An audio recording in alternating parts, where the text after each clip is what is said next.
أعوذ بالله من الشيطان الرجيم. براءة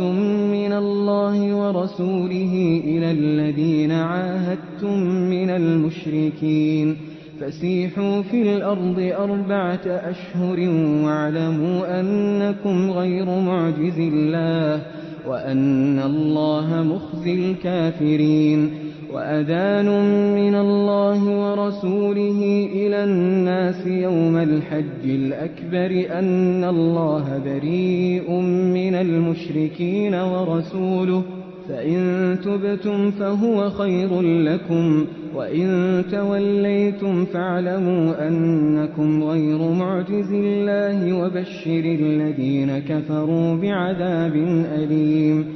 إلا الذين عاهدتم من المشركين ثم لم ينقصوكم شيئا ولم يظاهروا عليكم أحدا فأتموا إليهم عهدهم إلى مدتهم إن الله يحب المتقين. فإذا انسلخ الأشهر الحرم فاقتلوا المشركين حيث وجدتموهم وخذوهم واحصروهم واقعدوا لهم كل مرصد. فإن تابوا وأقاموا الصلاة وآتوا الزكاة فخلوا سبيلهم إن الله غفور رحيم. وإن أحد من المشركين استجارك فأجره حتى يسمع كلام الله ثم أبلغه مأمنه ذلك بأنهم قوم لا يعلمون. كيف يكون للمشركين عهد عند الله وعند رسوله إلا الذين عاهدتم عند المسجد الحرام فما استقاموا لكم فاستقيموا لهم إن الله يحب المتقين. كيف وإن يظهروا عليكم لا يرقبوا فيكم إلا ولا ذمة يرضونكم بأفواههم وتأبى قلوبهم وأكثرهم فاسقون. اشتروا بآيات الله ثمنا قليلا فصدوا عن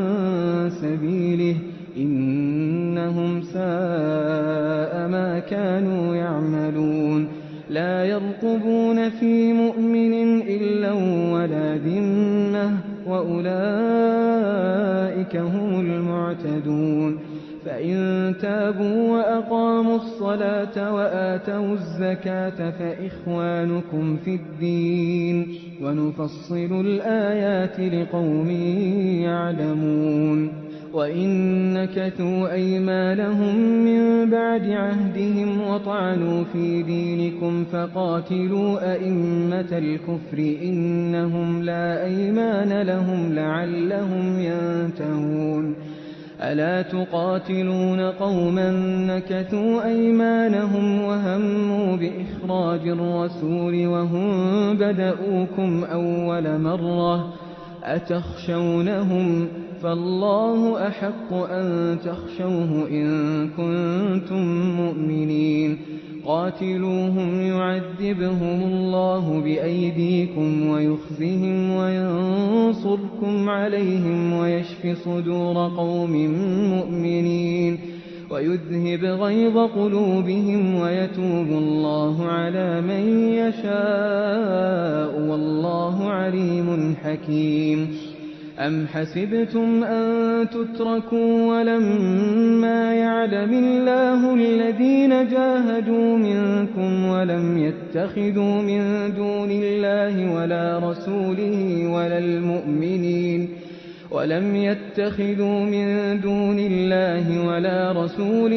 ولا المؤمنين وليجة والله خبير بما تعملون. ما كان للمشركين أن يعمروا مساجد الله شاهدين على أنفسهم بالكفر أولئك حبطت أعمالهم وفي النار هم خالدون. إنما يعمر مساجد الله من آمن بالله واليوم الآخر وأقام الصلاة وآتى الزكاة ولم يخش إلا الله فعسى أولئك أن يكونوا من المهتدين. أجعلتم سقاية الحاج وعمارة المسجد الحرام كمن آمن بالله واليوم الآخر وجاهد في سبيل الله لا يستوون عند الله والله لا يهدي القوم الظالمين. الذين آمنوا وهاجروا وجاهدوا في سبيل الله بأموالهم وأنفسهم أعظم درجة عند الله وأولئك هم الفائزون. يبشرهم ربهم برحمة منه ورضوان وجنات لهم فيها نعيم مقيم خالدين فيها أبدا إن الله عنده أجر عظيم. يا أيها الذين آمنوا لا تتخذوا آباءكم وإخوانكم أولياء إن استحبوا الكفر على الإيمان ومن يتولهم منكم فأولئك هم الظالمون. قل إن كان آباؤكم وأبناؤكم وإخوانكم وأزواجكم وعشيرتكم وأموال اقترفتموها وتجارة تخشون كسادها ومساكن ترضونها أحب إليكم من الله ورسوله وجهاد في سبيله فتربصوا حتى يأتي الله بأمره والله لا يهدي القوم الفاسقين. لقد نصركم الله في مواطن كثيرة ويوم حنين إذ أعجبتكم كثرتكم فلم تغن عنكم شيئا وضاقت عليكم الأرض بما رحبت ثم وليتم مدبرين. ثم أنزل الله سكينته على رسوله وعلى المؤمنين وأنزل جنودا لم تروها وعذب الذين كفروا وذلك جزاء الكافرين. ثم يتوب الله من بعد ذلك على من يشاء والله غفور رحيم. يا أيها الذين آمنوا إنما المشركون نجس فلا يقربوا المسجد الحرام بعد عامهم هذا وإن خفتم عيلة فسوف يغنيكم الله من فضله إن شاء إن الله عليم حكيم. قاتلوا الذين لا يؤمنون بالله ولا باليوم الآخر ولا يحرمون ما حرم الله ورسوله ولا يدينون دين الحق من الذين أوتوا الكتاب حتى يعطوا الجزية عن يد وهم صاغرون. قالت اليهود عزير ابن الله وقالت النصارى المسيح ابن الله ذلك قولهم بأفواههم يضاهئون قول الذين كفروا من قبل قاتلهم الله أنى يؤفكون. اتخذوا أحبارهم ورهبانهم أربابا من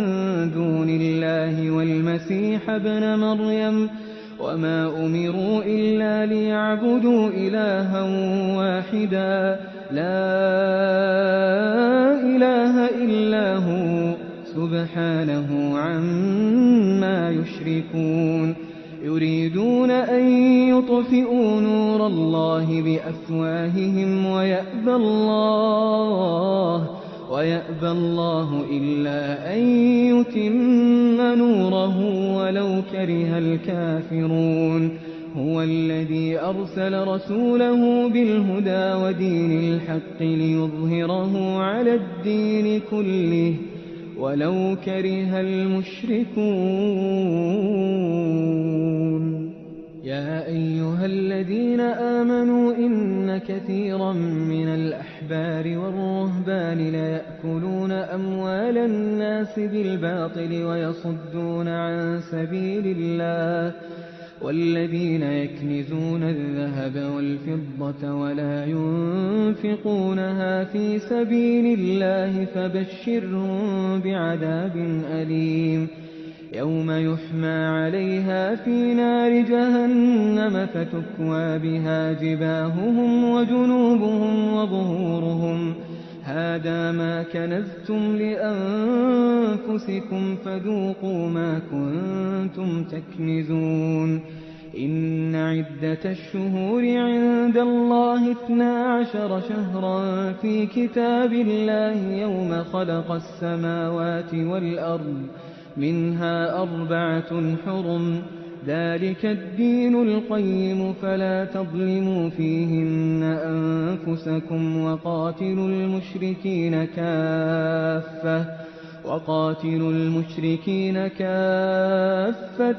كما يقاتلونكم كافة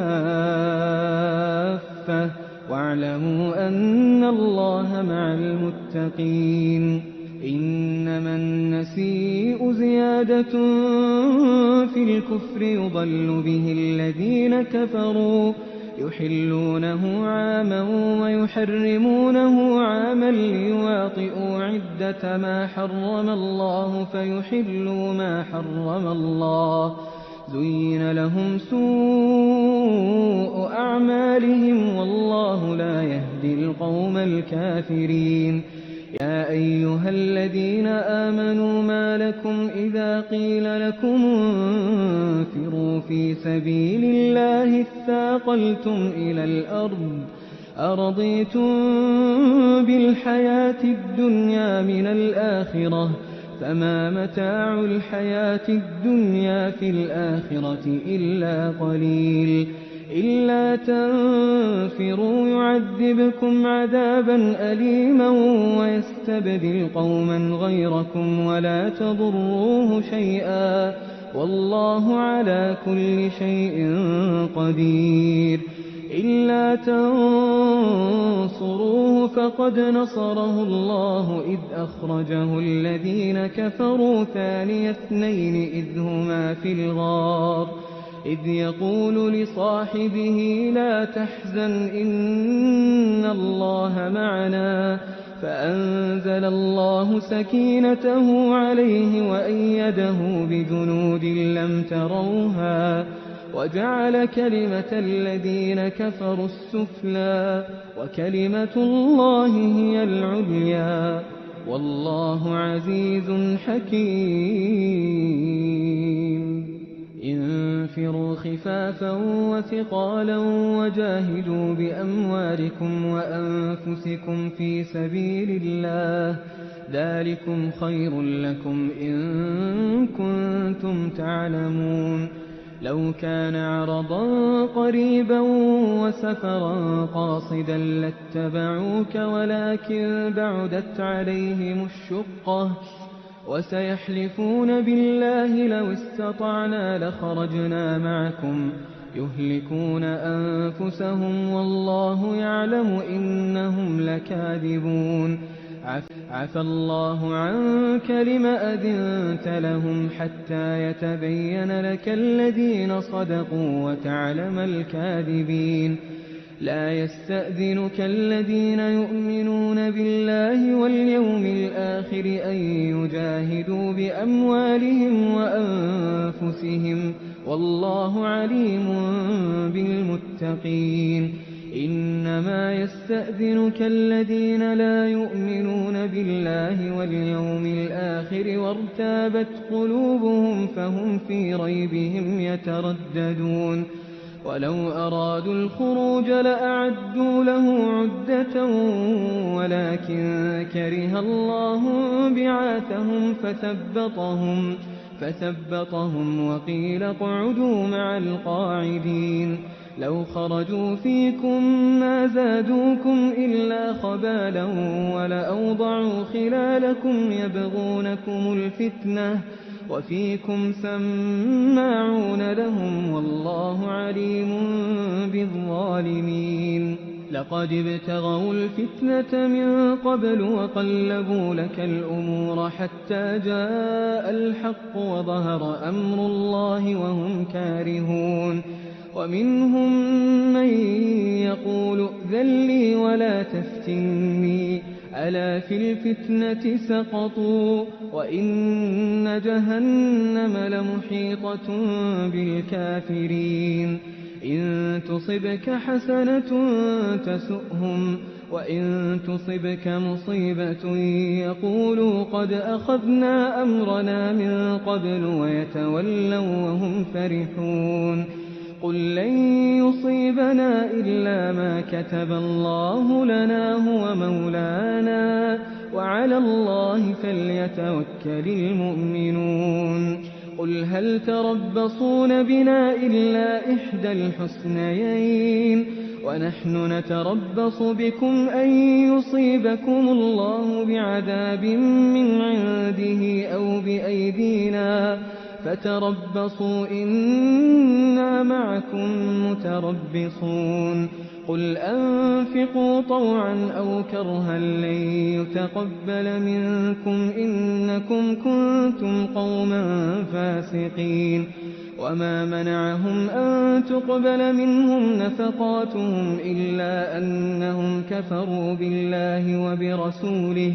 ولا يأتون الصلاة إلا وهم كسالى ولا ينفقون إلا وهم كارهون فلا تعجبك أموالهم ولا أولادهم إنما يريد الله ليعذبهم بها في الحياة الدنيا وتزهق أنفسهم وهم كافرون ويحلفون بالله إنهم لمنكم وما هم منكم ولكنهم قوم يفرقون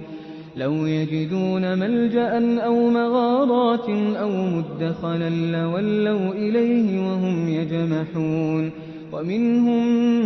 من يلمزك في الصدقات فإن أعطوا منها رضوا وإن لم يعطوا منها إذا هم يسخطون ولو أنهم رضوا ما آتاهم الله ورسوله وقالوا حسبنا الله سيؤتينا الله من فضله ورسوله إنا إلى الله راغبون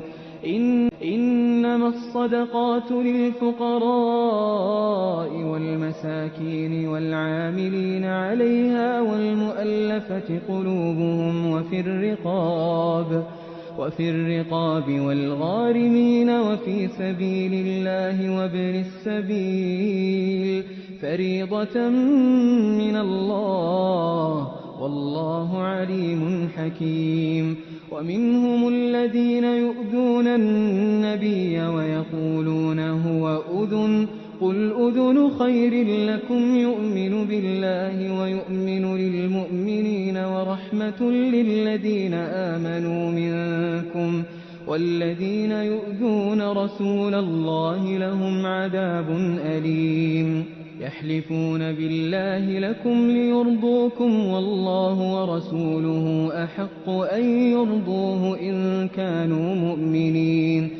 ألم يعلموا أنه من يحادد الله ورسوله فأن له نار جهنم خالدا فيها ذلك الخزي العظيم يحذر المنافقون أن تنزل عليهم سورة تنبئهم بما في قلوبهم قل استهزئوا إن الله مخرج ما تحذرون ولئن سألتهم ليقولن إنما كنا نخوض ونلعب قل أبالله وآياته ورسوله كنتم تستهزئون ينكثون لا تعتذروا قد كفرتم بعد إيمانكم إن نعف عن طائفة منكم نعذب طائفة بأنهم كانوا مجرمين المنافقون والمنافقات بعضهم من بعض يأمرون بالمنكر وينهون عن المعروف ويقبضون أيديهم نسوا الله فنسيهم إن المنافقين هم الفاسقون وعد الله المنافقين والمنافقات والكفار نار جهنم خالدين فيها هي حسبهم ولعنهم الله ولهم عذاب مقيم كالذين من قبلكم كانوا أشد منكم قوة وأكثر أموالا وأولادا فاستمتعوا بخلاقهم فاستمتعتم بخلاقكم كما استمتع الذين من قبلكم بخلاقهم وخضتم كالذي خاضوا أولئك حبطت أعمالهم في الدنيا والآخرة وأولئك هم الخاسرون ألم يأتهم نبأ الذين من قبلهم قوم نوح وعاد وثمود وقوم إبراهيم وأصحاب مدين والمؤتفكات أتتهم رسلهم بالبينات فما كان الله ليظلمهم ولكن كانوا أنفسهم يظلمون والمؤمنون والمؤمنات بعضهم أولياء بعض يأمرون بالمعروف وينهون عن المنكر ويقيمون الصلاة ويؤتون الزكاة ويطيعون الله ورسوله أولئك سيرحمهم الله إن الله عزيز حكيم وعد الله المؤمنين والمؤمنات جنات تجري من تحتها الأنهار خالدين فيها ومساكن طيبة في جنات عدن ورضوان من الله أكبر ذلك هو الفوز العظيم يا أيها النبي جاهد الكفار والمنافقين واغلظ عليهم ومأواهم جهنم وبئس المصير يحلفون بالله ما قالوا ولقد قالوا كلمة الكفر وكفروا بعد إسلامهم وهموا بما لم ينالوا وما نقموا إلا أن أغناهم الله ورسوله من فضله فإن يتوبوا يك خيرا لهم وإن يتولوا يعذبهم الله عذابا أليما في الدنيا والآخرة وما لهم في الأرض من ولي ولا نصير ومنهم من عاهد الله لئن آتانا من فضله لنصدقن ولنكونن من الصالحين فلما آتاهم من فضله بخلوا به وتولوا وهم معرضون فأعقبهم نفاقا في قلوبهم إلى يوم يلقونه بما أخلفوا الله ما وعدوه وبما كانوا يكذبون ألم يعلموا أن الله يعلم سرهم ونجواهم وأن الله علام الغيوب الذين يلمزون المطوعين من المؤمنين في الصدقات والذين لا يجدون إلا جهدهم فيسخرون منهم سخر الله منهم ولهم عذاب أليم استغفر لهم أو لا تستغفر لهم إن تستغفر لهم 70 مرة فلن يغفر الله لهم ذلك بأنهم كفروا بالله ورسوله والله لا يهدي القوم الفاسقين. المخلفون بمقعدهم خلاف رسول الله وكرهوا أن يجاهدوا بأموالهم وأنفسهم في سبيل الله وقالوا لا تنفروا في الحر قل نار جهنم أشد حرا لو كانوا يفقهون فليضحكوا قليلا وليبكوا كثيرا جزاء بما كانوا يكسبون. فإن رجعك الله إلى طائفة منهم فاستأذنوك للخروج فقل لن تخرجوا معي أبدا ولن تقاتلوا معي عدوا إنكم رضيتم بالقعود أول مرة فاقعدوا مع الخالفين ولا تصل على أحد منهم مات أبدا ولا تقم على قبره إنهم كفروا بالله ورسوله وماتوا وهم فاسقون. ولا تعجبك أموالهم وأولادهم إنما يريد الله أن يعذبهم بها في الدنيا وتزهق أنفسهم وهم كافرون. وإذا أنزلت سورة أن آمنوا بالله وجاهدوا مع رسوله استأذنك أولو الطول منهم وقالوا ذرنا نكن مع القاعدين رضوا بأن يكونوا مع الخوالف وطبع على قلوبهم فهم لا يفقهون. لكن الرسول والذين آمنوا معه جاهدوا بأموالهم وأنفسهم وأولئك لهم الخيرات وأولئك هم المفلحون. أعد الله لهم جنات تجري من تحتها الأنهار خالدين فيها ذلك الفوز العظيم. وجاء المعذرون من الأعراب ليؤذن لهم وقعد الذين كذبوا الله ورسوله سيصيب الذين كفروا منهم عذاب أليم. ليس على الضعفاء ولا على المرضى ولا على الذين لا يجدون ما ينفقون حرج إذا نصحوا لله ورسوله ما على المحسنين من سبيل والله غفور رحيم. ولا على الذين إذا ما أتوك لتحملهم قلت لا أجد ما أحملكم عليه تولوا وأعينهم تفيض من الدمع حزنا ألا يجدوا ما ينفقون. إنما السبيل على الذين يستأذنونك وهم أغنياء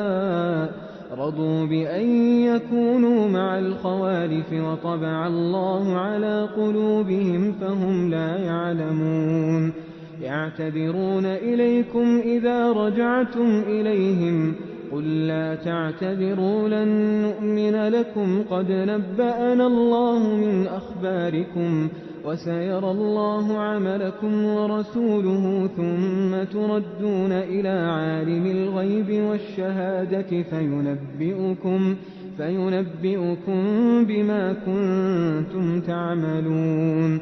سيحلفون بالله لكم إذا انقلبتم إليهم لتعرضوا عنهم فأعرضوا عنهم إنهم رجس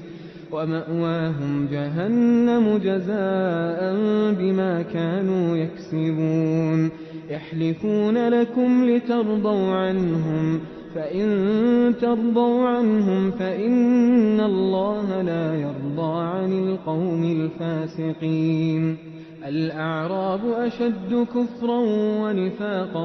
وأجدر ألا يعلموا حدود ما أنزل الله على رسوله والله عليم حكيم. ومن الأعراب من يتخذ ما ينفق مغرما ويتربص بكم الدوائر عليهم دائرة السوء والله سميع عليم ومن الأعراب من يؤمن بالله واليوم الآخر ويتخذ ما ينفق قربات عند الله وصلوات الرسول ألا إنها قربة لهم سيدخلهم الله في رحمته إن الله غفور رحيم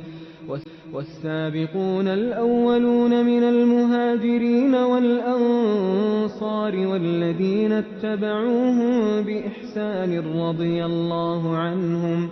رضي الله عنهم ورضوا عنه وأعد لهم جنات تجري تحتها الأنهار خالدين فيها أبدا ذلك الفوز العظيم وممن حولكم من الأعراب منافقون ومن أهل المدينة مردوا على النفاق لا تعلمهم نحن نعلمهم سنعذبهم مرتين ثم يردون إلى عذاب عظيم وآخرون اعترفوا بذنوبهم خلطوا عملا صالحا وآخر سيئا عسى الله أن يتوب عليهم إن الله غفور رحيم خذ من أموالهم صدقة تطهرهم وتزكيهم بها وصل عليهم إن صلاتك سكن لهم والله سميع عليم ألم يعلموا أن الله هو يقبل التوبة عن عباده ويأخذ الصدقات وأن الله هو التواب الرحيم وقل اعملوا فسيرى الله عملكم ورسوله والمؤمنون وستردون إلى عالم الغيب والشهادة فينبئكم بما كنتم تعملون وآخرون مرجون لأمر الله إما يعذبهم وإما يتوب عليهم والله عليم حكيم والذين اتخذوا مسجدا ضرارا وكفرا وتفريقا بين المؤمنين وإرصادا لمن حارب الله ورسوله من قبل وليحلفن إن أردنا إلا الحسنى والله يشهد إنهم لكاذبون لا تقم فيه أبدا لمسجد أسس على التقوى من أول يوم أحق أن تقوم فيه رجال يحبون أن يتطهروا والله يحب المطهرين أفمن أسس بنيانه على تقوى من الله ورضوان خير أم من أسس بنيانه على شفا جرف هار فانهار به في نار جهنم والله لا يهدي القوم الظالمين لا يزال بنيانهم الذي بنوا ريبة في قلوبهم إلا أن تقطع قلوبهم والله عليم حكيم إن الله اشترى من المؤمنين أنفسهم وأموالهم بأن لهم الجنة يقاتلون في سبيل الله فيقتلون ويقتلون وعدا عليه حقا في التوراة والإنجيل والقرآن ومن أوفى بعهده من الله فاستبشروا ببيعكم الذي بايعتم به وذلك هو الفوز العظيم التائبون العابدون الحامدون السائحون الراكعون الساجدون الآمرون بالمعروف والناهون عن المنكر والحافظون لحدود الله وبشر المؤمنين. ما كان للنبي والذين آمنوا أن يستغفروا للمشركين ولو كانوا أولي قربى من بعد ما تبين لهم أنهم أصحاب الجحيم. وما كان استغفار إبراهيم لأبيه إلا عن موعدة وعدها إياه فلما تبين له أنه عدو لله تبرأ منه إن إبراهيم لأواه حليم. وما كان الله ليضل قوما بعد إذ هداهم حتى يبين لهم ما يتقون إن الله بكل شيء عليم. إن الله له ملك السماوات والأرض يحيي ويميت وما لكم من دون الله من ولي ولا نصير. لقد تاب الله على النبي والمهاجرين والأنصار الذين اتبعوه في ساعة العسرة من بعد ما كاد يزيغ قلوب فريق منهم ثم تاب عليهم إنه بهم رءوف رحيم. وعلى الثلاثة الذين خلفوا حتى إذا ضاقت عليهم الأرض بما رحبت وضاقت عليهم أنفسهم وظنوا أن لا ملجأ من الله إلا إليه ثم تاب عليهم ليتوبوا إن الله هو التواب الرحيم.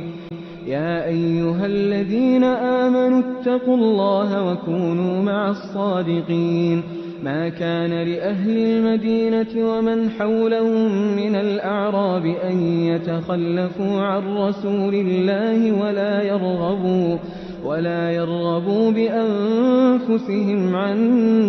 نفسه ذلك بأنهم لا يصيبهم ظمأ ولا نصب ولا مخمصة في سبيل الله ولا يطؤون موطئا يغيظ الكفار ولا ينالون من عدو نيلا إلا كتب لهم به عمل صالح إن الله لا يضيع أجر المحسنين. ولا ينفقون نفقة صغيرة ولا كبيرة ولا يقطعون واديا إلا كتب لهم ليجزيهم الله أحسن ما كانوا يعملون. وما كان المؤمنون لينفروا كافة فلولا نفر من كل فرقة منهم طائفة ليتفقهوا في الدين ولينذروا قومهم إذا رجعوا إليهم لعلهم يحذرون. أيها الذين آمنوا قاتلوا الذين يلونكم من الكفار وليجدوا فيكم غلظة واعلموا أن الله مع المتقين. وإذا ما أنزلت سورة فمنهم من يقول أيكم زادته هذه إيمانا فأما الذين آمنوا فزادتهم إيمانا وهم يستبشرون. وأما الذين في قلوبهم مرض فزادتهم رجسا إلى رجسهم وماتوا وهم كافرون. أولا يرون أنهم يفتنون في كل عام مرة أو مرتين ثم لا يتوبون ولا هم يذكرون. وإذا ما أنزلت سورة نظر بعضهم إلى بعض هل يراكم من أحد ثم انصرفوا صرف الله قلوبهم بأنهم قوم لا يفقهون لقد جاءكم رسول من أنفسكم عزيز عليه ما عنتم حريص عليكم بالمؤمنين رءوف رحيم فإن تولوا فقل حسبي الله لا إله إلا هو عليه توكلت وهو رب العرش العظيم.